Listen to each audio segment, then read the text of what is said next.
Burası Türkiye değil. Evden 8.000 kilometre uzakta, nemin nefes almayı bile zorlaştırdığı, toprağın altının yılanlarla, üstününse belirsizlikle dolu olduğu Malezya ormanları. Devyap ailesinin 3. kuşak temsilcisi elindeki haritaya bakarken aklında tek bir kelime vardı. Yıllar sonra bir röportajda o günü şöyle anlatacaktı: korku. İliklerime kadar hissettiğim saf bir korku. Mesele sadece oraya gömülen 130 milyon dolar değildi. Mesele dedesinin Erzurum soğuklarında donan parmaklarıyla kurduğu, babasının tırnaklarıyla büyüttüğü 85 yıllık bir mirasın bu balta girmemiş ormanlarda kaybolma riskiydi. Ama bu korku dolu ormanlara gelmeden önce hikayeyi en başa, o meşhur kokunun doğduğu yere sarmamız gerek. Burnunuza gelen o kokuyu hatırlıyor musunuz? Limon ya da lavanta değil, bu baba kokusu.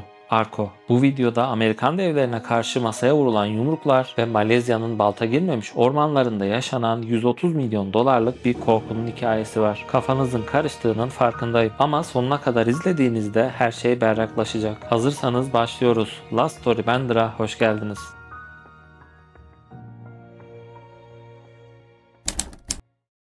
Erzurum, kış geldiğinde yolların kapandığı, kuşun bile uçamadığı, soğuğun insan ciğerine cam kırıkları gibi battığı bir coğrafya. Sanayi mi? O dönemde Anadolu'da sanayi, demircinin örsü ve fırıncının küreğinden ibaret. İşte böyle bir yokluk ortamında Mehmet Rıfat Evyap isimli bir genç, babasının yanında çırak olarak kazanın başına geçti. Ama yaptığı iş sadece sabun kaynatmak değildi. Onlar imkansızlıklarla savaşıyordu. Düşünün, sabun yapmak için ne lazım? Don yağı, kostik soda, zeytinyağı. Peki bunlar Erzurum'da var mı? Yok. Tedarik zinciri diye bir kavramın olmadığı, kamyonların çamura saplandığı, trenlerin kara gömüldüğü yıllar. Peki rakipleri ne yapıyordu? Buldukları her türlü yağı karıştırıp ele alındığında ufalanan gri ve kötü renkli sabunlar üretiyorlardı. Halkınsa başka bir alternatifi yoktu. Ama Mehmet Rıfat'ın bir takıntısı vardı: beyazlık. O ürettiği tüm sabunların kar gibi beyaz olmasını istiyordu. Erzurum'da o küçük atölyede üretilen sabunlar o kadar kaliteliydi ki ünü şehri aştı. İnsanlar artık bakkallara sabun ver demiyor, ev yap sabunu ver diyordu. Fakat 1940'lı yıllara gelindiğinde dünya alev alev yanıyordu. İkinci Dünya Savaşı'nın gölgesi Türkiye'nin de üzerine düşmüştü. Erzurum'daki atölye Mehmet Rıfat'ın vizyonuna dar gelmeye başladı. Ham madde bulamıyor, ürettiğini de satamıyordu. Bir karar vermesi gerekiyordu. Ya Erzurum'da kalıp mahallenin sabuncusu olarak hayatını tamamlayacak ya da her şeyi riske atıp meçhule gidecekti. 1943 yılında Evyap ailesi tüm varlığını, umutlarını ve sabun formüllerini bir trene yükledi. İstikamet İstanbul'du. Bu sadece bir taşınma mıydı? Hayır. Zanaatkarlıktan da sanayiciliğe geçişin biletiydi. İstanbul'a varış Evyap için bir rönesanstı. Asıl değişimse ailenin ikinci kuşağında. Ahmet Fikret Evyap'ta gizliydi. 1932 doğumlu Fikret daha 11 yaşında Erzurum'dan gelmiş, Robert Koleji'nde eğitime başlamıştı. 1950'de işin başına geçtiğinde kafasında tek bir plan vardı: markalaşmak. Ve işte o an 1957. Türk kozmetik tarihinin deyim yerinde ise Big Bang'i yaşandı. Piyasaya kırmızı bir ambalaj içinde, silindir şeklinde, üzerinde gülümseyen, sinek kaydı tıraş olmuş bir adam illüstrasyonu olan bir ürün sürüldü: Arko tıraş sabunu. Peki bu ürün neden efsaneye dönüştü? O dönemde Amerikan pazarından gelen pahalı kremler vardı. Ama Türk halkının cebindeki para belliydi. Arko bir sosyolojik çözüm sundu. Fiyatı ucuzdu ama performansı efsaneydi. Fırçayı 2 kere sürdüğünüzde dağ gibi köpük yapıyordu ve yüzü yakmıyordu. Peki ya hafızalarımıza kazınan kokusu? Arko'nun kokusu bir parfüm tasarımcısının elinden çıkmış karmaşık bir formül değildi. Temizliğin, sabunun ve narenciyenin en ham haliydi. Ama Türk erkeği için bu koku baba demekti. Hafta sonları banyodan yayılan o koku Türk halkı için güveni temsil eder olmuştu. O koku berber koltuğunda oturan çocuğun büyüdüğünü hissettiği anda. Arko erkeklerin dünyasını fethederken 1967'de ailenin diğer yıldızı sahneye çıktı: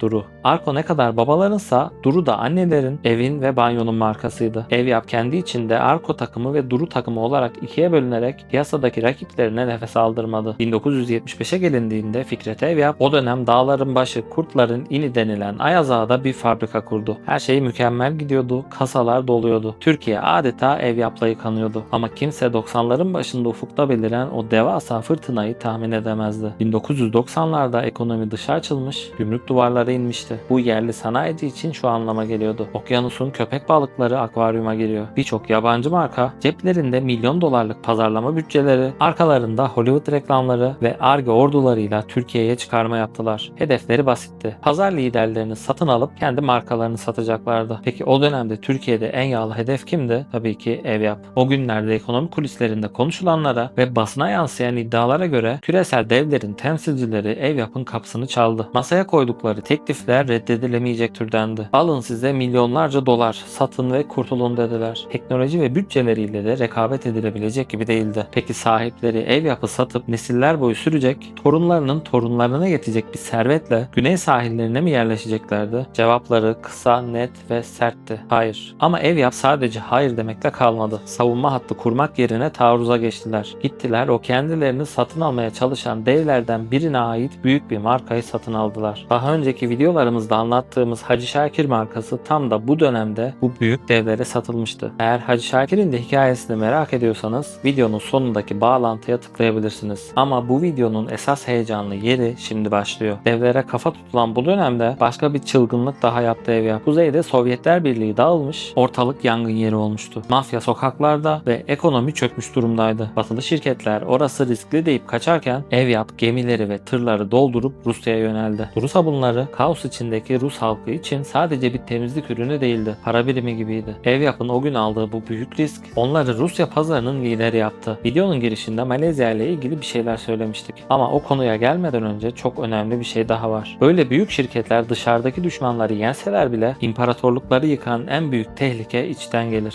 2000'lere gelindiğinde Evyap büyümüştü ve aile de genişlemişti. Maalesef istatistikler acımasızdır. Aile şirketlerinin %90'ı 3. kuşakta ya batar ya da parçalanır. Dede kurar, baba büyütür, torunsa batırır. Evyap içinde tehlike çanları çalıyordu. Yönetim kurulunda aile hatırı ile işin gereği arasında bir karar verilmesi gerekiyordu. Aile bu dönemde birçok şirketin yapamadığı liyakatı ilke edindi. Eğer yeterli değilsen o yönetim koltuğunda yerin yoktu. Bu da Evyap'ın bir aile şirketinden kurumsal bir sanayi devine dönüşmesinin tek yoluydu. Peki gelelim sürekli hatırlattığımız Malezya konusuna. Ne oldu bu Malezya'da? 2010'larda şirketin karşısına bir canavar çıktı. Bu canavar ham madde kriziydi. Dünya değişmişti. Artık sabunun ve kozmetiğin kralı zeytinyağı değil, palm yağıydı ve bu yağın musluğu dünyanın öbür ucunda. Malezya ve Endonezya'nın elindeydi. Fiyatlar her gün değişiyor, Evyap kar marjını kaybediyordu. Yine bir yol ayrımıyla karşılaştılar. Ya küçüleceklerdi ya da kaynağın kalbine gideceklerdi. Mehmet Evyap o günleri tek kelimeyle özetliyor: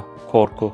Dile kolay. Türkiye'den 8.000 kilometre uzakta, kültürünü, dilini, yasasını bilmediğiniz, muson yağmurlarının hiç durmadığı bir ülkede, Malezya'da ormanın ortasına 130 milyon dolarlık bir fabrika kurmak. Bugün Johor'daki o tesis Evyap'ı sadece bir sabuncu olmaktan çıkardı. Artık onlar rakiplerine ham madde satan dünyanın sayılı devlerinden biri. Ama asıl büyük sürprizi hikayenin finaline saklamışlardı. 2023-2024 döneminde sabunla başlayan bu hikaye inanılmaz bir ters köşeyle bambaşka bir boyuta evrildi. Evyap kendi ihtiyaçları için kurduğu limanı Evyap Port'u dünya lojistik devi Dubai Ports'la birleştirdi. Evyap artık sadece bir sanayici değil, küresel ticaretin akışına yön veren bir lojistik devi. Bugün Evyap 4000'den fazla çalışanı, 500 milyon doları aşan cirosuyla Arko, Duru, Evi Baby gibi markalarıyla 100'den fazla ülkeye ürün satıyor. Ama tüm bu milyar dolarlık yatırımların, devasa limanların, karmaşık stratejilerin ötesinde bu hikayenin özü hala o 75 gramlık kırmızı pakette saklı. Ambalajını açıp kokladığınızda değişmeyen tek bir şey var: baba kokusu. Bu tarz hikayeler hoşunuza gidiyorsa kanalımızdaki diğer videolara da göz atmayı unutmayın. Hikayemiz hakkında ne düşünüyorsunuz? Lütfen yorumlarda bizimle paylaşın. Videoyu beğenip kanalımıza abone olun. Haftaya görüşmek üzere. Hoşça kalın.